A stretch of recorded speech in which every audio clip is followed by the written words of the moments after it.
皆さんおはようございます。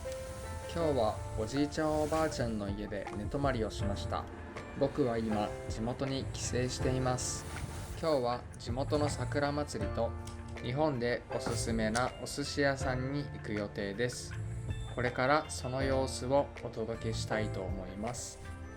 今日は横浜 DNA ベイスターズの掛け布団で寝ていました。日本の神奈川県を拠点として活動するプロ野球チームです。これから出かける準備をします。部屋から出て階段を降りていきます。このトップスはユニクロのシャツです。生地がサラサラとしていてとても軽いのですごくおすすめです。味噌汁が作ってあったのでガスコンロで味噌汁を加熱します。味噌汁は日本の定番の朝ごはんです。火力を調整しています。味噌汁をかき混ぜています。味噌汁に入れる具材は自由なのでアレンジができていろんな味噌汁を楽しむことができます。ちなみに僕は味噌汁にわかめを入れるのが好きです。炊飯されたご飯を茶碗によそっていきます。このご飯をすくうものをしゃもじと言います。日本人はご飯をよく食べるので炊飯器はどの家庭にも置いてある家電です。煮物なども作れるのでとても便利です。今日の朝食は卵かけご飯と味噌汁です。卵かけご飯は日本の朝食のど定番です。ど定番のどは強調する語でものすごく定番ということです。卵かけご飯には醤油をかけます。ソースをかけたり塩をかけたりいろんなタイプの人がいます。皆さんの国では生卵を食べる習慣はありますか？ぜひコメント欄で教えてください。生卵を食べる文化がない国があるということを聞いてすごくびっくりしました。日本の朝食の定番として他にも納豆かけご飯、卵焼きや目玉焼きなどがあります。食べ終わったのでごちそうさまと言って挨拶をします。すぐに食器洗いをします。実はこのおじいちゃんおばあちゃんの家には陶器、割れ物がたくさんあってそのお皿が割れないようにすごく気を使っています。ちなみに日本では地震が多いので地震の揺れで扉が開かないような仕組みになっている家具がたくさん売っています。お皿が洗い終わったので着替えをしていきます。今日は暖かい日なので春の季節にぴったりな服装をしていきます。シャツを着替えてズボンを履きベルトを締めていきます。次に靴下を履いていきます。こんな感じで僕はいつも靴下を履くときに片足だけで履けるかどうか挑戦をしています。服が着替え終わり、次にドライヤーで髪をセットしていきます。僕は高校時代坊主でした。野球部だったからです。日本の高校球児、つまり高校で野球部に入っている人たちはなぜか坊主にする文化があります。なので日本で坊主の高校生を見かけたらもしかしたら野球をやっているかもしれませんね。髪が長いと乾かすのが大変なのでもし坊主が流行ったら僕も坊主にしたいと思っています。僕は癖っ気なので湿気や風で髪がボサボサになってしまわないようにヘアスプレーをしていきます。日本ではまっすぐでサラサラした髪の毛の受けが良いみたいです。なので宿毛矯正をする人がたくさんいます。ですがお金がすごくかかるので、僕は自分の髪で勝負していきたいと思っています。髪のセットが終わり、アウター、つまり上着を着ていきます。皆さんの国ではパーソナルカラーという概念はありますか？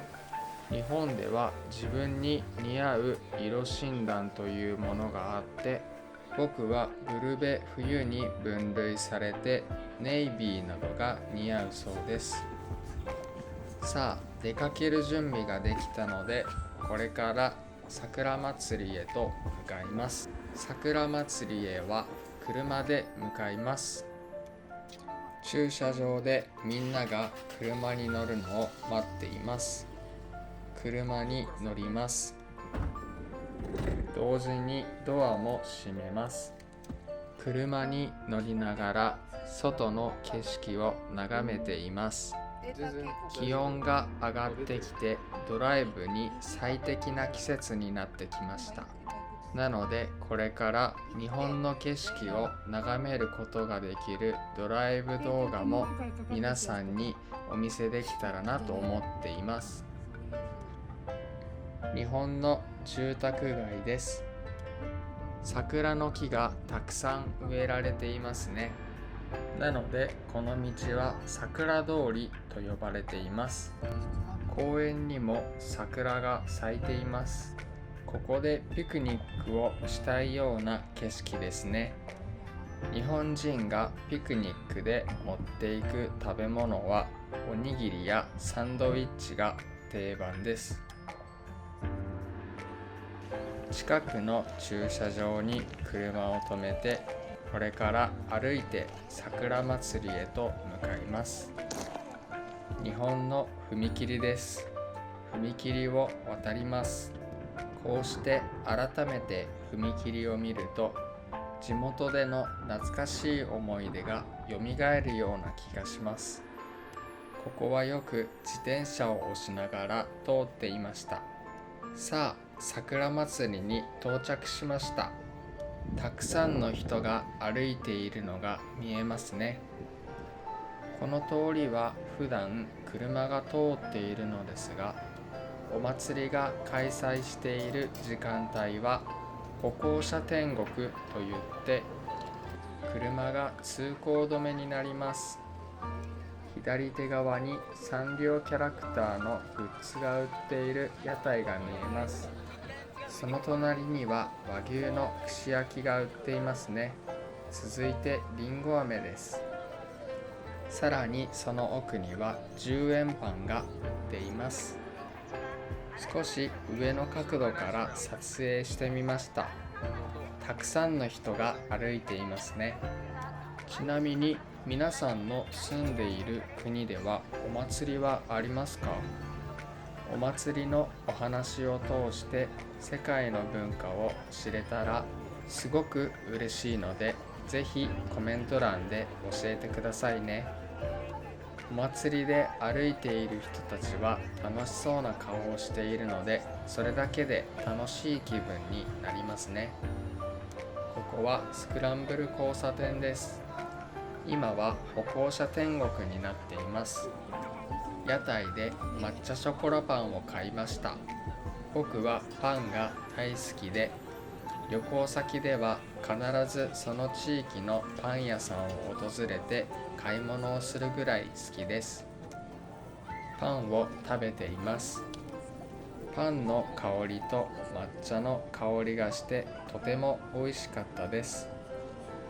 僕は日本の47都道府県を旅するのが夢なのですが、同時にその地域のパン屋さんにも訪れたいと思っています。もう少し屋台を回りたいと思います。左手側にトルコののビールアイスが売っています。ここにはベビーカステラが売っています。ベビーカステラは日本の祭りの定番屋台です。公園にも屋台が立ち並んでいます。午後5時になり、お祭りが終了しました。さっきよりも人が減っていますね。これから夕食を食べに行きます。夕日がとても綺麗ですね。お祭りが終わった儚さも少し感じますね。こうして地元で夕日を眺めながら歩いていると、放課後外で遊んだ帰りを思い出します。お寿司屋さんの予約時間まで少し時間があるので、近くのショッピングモールで時間を潰したいと思います。本屋さんへと訪れました。僕は小さい頃から本を読むのが少し苦手です。ですが、大人になってから少しずつ本を読み始めるようになりました。本を読んでいると少しかっこいい大人になったような気分で、少しテンションが上がりますね。いろいろな本があって少しワクワクします。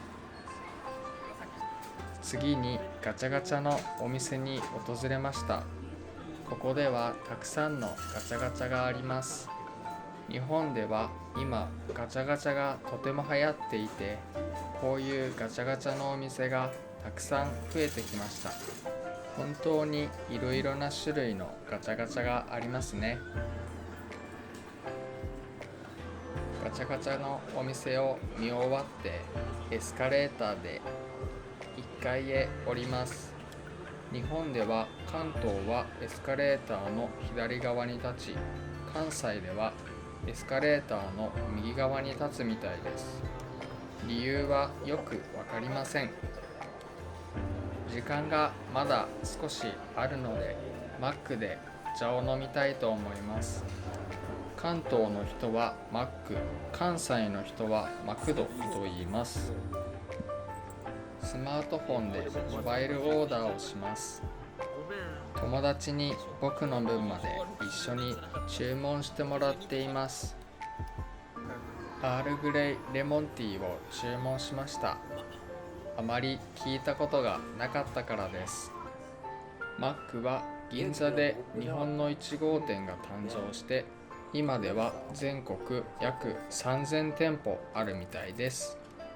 日本の限定メニューもあるみたいなので、皆さんの住んでいる国のマックと比べるのも面白いかもしれませんね。お寿司屋さんに到着しました。はま寿司です。日本で有名なお寿司屋さんのチェーン店です。こちらも全国いろいろな地域にお店があります。このようにタブレットで注文していきます。日本語、英語、中国語に対応しているみたいなので、日本語がいまいちわからない人も安心して訪れやすいお店だと思います。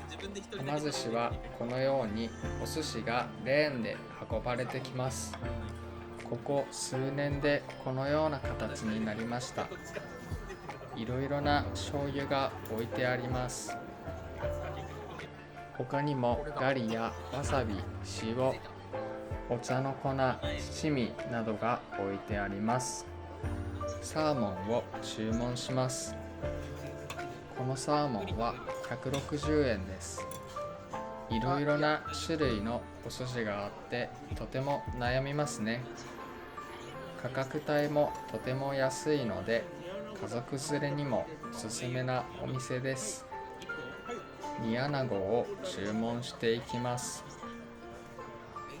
あとはレーンでお寿司が到着するのを待つだけです。合鴨に塩をかけます。高級店ではお醤油のつけ方など少しマナーが難しいみたいなので、そういうマナーも楽しみたい方は高級なお寿司屋さんに、少し自由に楽しみたい方はお寿司屋さんのチェーン店に行くと良いと思います。今日も最後までご覧いただきありがとうございます。他の言語の字幕も欲しいときはぜひコメント欄で教えてください。では次の動画でお会いしましょう。おやすみなさい。